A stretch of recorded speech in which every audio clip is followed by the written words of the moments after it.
बिस्मिल्लाहिर्रहमानिर्रहीम 9 class physics chapter 4 turning effect of force का 4.4 topic.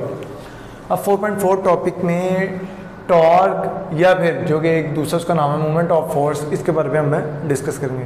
Torque या मोमेंट ऑफ फोर्स क्या है, इससे पहले हमें रिजिड बॉडी और एक्सिस ऑफ रोटेशन एक दो पॉइंट्स को क्लियर करना है।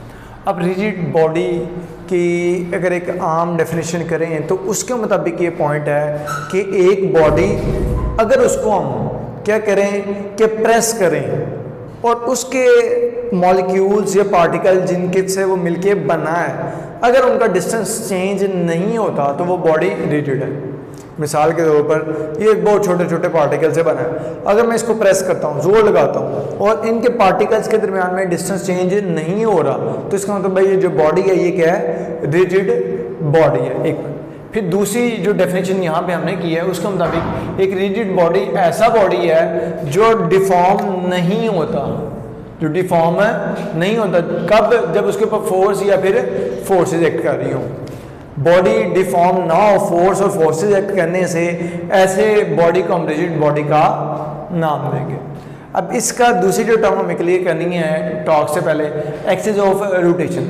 एक्सिस ऑफ रोटेशन से पहले हम अगर कोई बॉडी को क्या कहते हैं टर्न करवाते हैं, घुमाते हैं, और वो किस तरीके से हम घुमाते हैं, मिसाल के तौर पर हम एक दरवाज़ा है, दरवाजे को ओपन करते हैं या क्लोज करते हैं। अब जब ओपन और क्लोज कर रहे हैं वो एक लाइन के गिर्द क्या कर रहे हैं, ओपन और क्लोज हो रहे हैं। तो वो जो लाइन होती है जिसके गिर्द वो ओपन और क्लोज हो रहे हैं, उस लाइन को एक्सिस ऑफ रोटेशन का नाम देते हैं। मिसाल के तौर पर ये डोर है, अब ये जो लाइन है इसके गिर्द ये पूरे का पूरा ये वाला पॉइंट जो है वो वहीं का वहीं है, ठीक है, पूरे का पूरा दरवाज़ा ओपन और क्लोज हो रहा है, ठीक है। तो ये जो लाइन होगी इस लाइन को हम क्या नाम देंगे, एक्सिस ऑफ रोटेशन।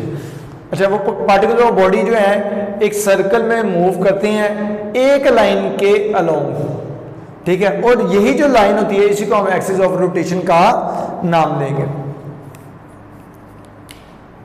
अच्छा, मूव इन सर्कल, ठीक है, are lying on the line, this line is called axis of rotation.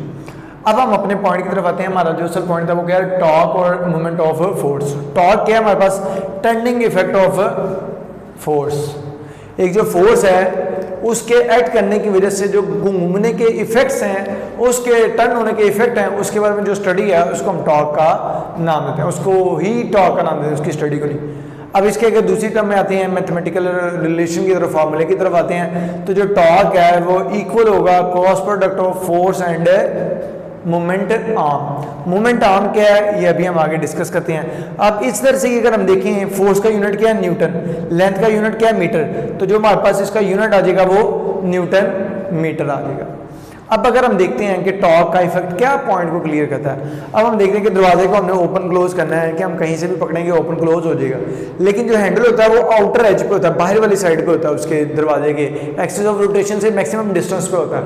मतलब जब हम उसको ओपन या क्लोज करते हैं वो बाहर रखने का ये फायदा होता है कि वो इजिली हम ओपन और क्लोज कर सकते हैं। लेकिन अगर हैंडल के अलावा हम के दरमियान से या उसके एक्सिस ऑफ रोटेशन के पास से करेंगे तो हमें ओपन और क्लोज करने में फ़र्क आ जाएगा। मतलब फोर्स चाहे हमारे वही है लेकिन उसका जो टर्निंग इफेक्ट है उसके अंदर वेरिएशन आ रही है। तो ये दूसरा किस पॉइंट पर डिपेंड कर रहा है वो भी हम अभी क्लियर करते हैं। इसी तरह से हमने स्पैनर है, स्पैनर को ओपन करें, एक छोटा स्पैनर है एक बड़ा स्पैनर है। छोटे स्पैनर से ओपन करना मुश्किल है, बड़े स्पैनर से ओपन करना हमारे लिए आसान है। तो दूसरा पॉइंट ये हमें क्लियर कर रहा है यहाँ पे भी कि अगर लेंथ बढ़ाएंगे तो फिर भी कोई ना कोई फ़र्क पड़ेगा। अभी लेंथ किस तरीके से बढ़नी चाहिए इसी पॉइंट को अब हम क्लियर करते हैं। उससे पहले जो हमें क्लियर करना है कि line of action of force क्या होता है। अब line of action of force नाम से हमें पता लग रहा है कि ऐसी लाइन जहाँ पे एक्ट कर रही हो फोर्स, जहाँ पे फोर्स एक्ट कर रही है उस पॉइंट को हमने डिस्कस करना है। तो यहाँ पे अगर हम यहाँ से पकड़ के ये जो नट है उसको ओपन कर रहे हैं, टाइट कर रहे हैं, तो लूज और टाइट कर रहे होंगे जब नट को इधर से फोर्स लगा के, तो जहाँ पे हम फोर्स लगा रहे हैं उस लाइन को line of action of force का नाम देंगे। अब इसके बाद दूसरा हमारे पास पॉइंट आता है मोमेंट आर्म। अब मोमेंट आर्म क्या है कि एक्सिस ऑफ रोटेशन तो क्लियर है कि जिस सेंटर की, मतलब जिस तरह से आप इसको इधर से फोर्स लगा घुमा रहे हैं तो ये सेंटर पॉइंट के गिर्द जो है ये पूरा स्पैनर इस तरह से घूमेगा। अब ये जो पॉइंट होगा, ये जो लाइन होगी, इसको एक्सिस ऑफ रोटेशन का नाम देंगे। अब line of action of force और एक्सिस ऑफ रोटेशन, ये जो डॉटेड लाइन है और ये इधर से ये जो लाइन है, इनके दरम्यान में जो रेड लाइन डॉटेड आपस में मैच कर रही है, ये मोमेंट आर्म को शो करेगी। आसान अल्फाज में जो परपेंडिकुलर डिस्टेंस होगा हमारे पास, परपेंडिकुलर डिस्टेंस होगा किस किस के दरम्यान में, एक्सिस ऑफ रोटेशन और line of action of force के दरम्यान में जो डिस्टेंस होगा उसका मोमेंट आर्म का नाम। तो ये हमारे पास इन पॉइंट्स को क्लियर करते हैं कि बॉडी अगर एक्ट कर रहा है तो वो किन किन चीज़ों पे डिपेंड करता है। तो दो चीज़ों पे डिपेंड कर रहा है उसका टर्निंग इफेक्ट। एक डिपेंड कर रहा है वो हमारे पास लेंथ के ऊपर, और दूसरा जो फोर्स पे डिपेंड कर रहा है वो तो हमें इजीली क्लियर है, लेकिन फिर भी फार्मूले से भी हमें ये दोबारा पॉइंट क्लियर हो रहा है कि फोर्स और लेंथ के ऊपर डिपेंड करेगा कि हमारे पास टॉर्क मीन्स के मोमेंट ऑफ फोर्स मीन्स के टर्निंग इफेक्ट क्या होगा। इसके बाद इसी के पॉइंट ऑफ व्यू से हमारे पास 4.5 प्रिंसिपल ऑफ मूवमेंट्स, एक नया उससे मिलता जुलता टॉपिक आता है।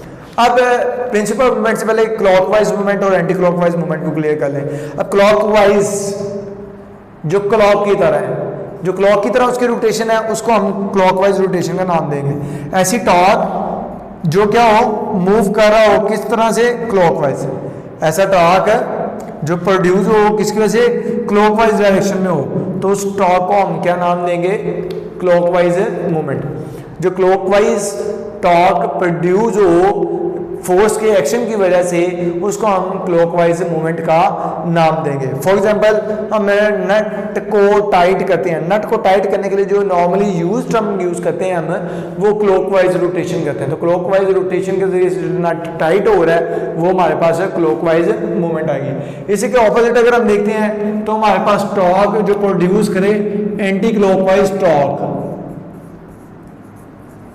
ठीक है, तो इसको हम एंटी क्लॉकवाइज मूवमेंट का नाम देंगे। और इसी के रेसिप्रोकल पीछे हमारे पास कि जो नट को लूज करने के लिए हमारे पास टॉर्क एक्ट करेगा उसको हम एंटी क्लॉकवाइज मूवमेंट का नाम देंगे। इसी तरह से हम अपने पॉइंट की तरफ आते हैं कि प्रिंसिपल ऑफ मूवमेंट।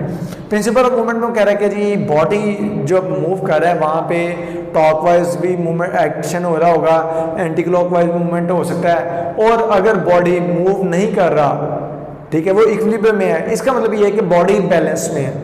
तो बॉडी बैलेंस में कब है, तो उसी पॉइंट को हम दोबारा क्लियर करते हैं कि बॉडी बैलेंस में होगा। कब होगा, जब क्लॉकवाइज मूवमेंट जो है उनका सम बराबर होगा एंटी क्लॉकवाइज मूवमेंट के सम के। जब क्लॉकवाइज मूवमेंट के सम बराबर होगा एंटी क्लॉकवाइज मूवमेंट के सम के, तब हमारे पास जो बॉडी होगा वो बैलेंस में होगा।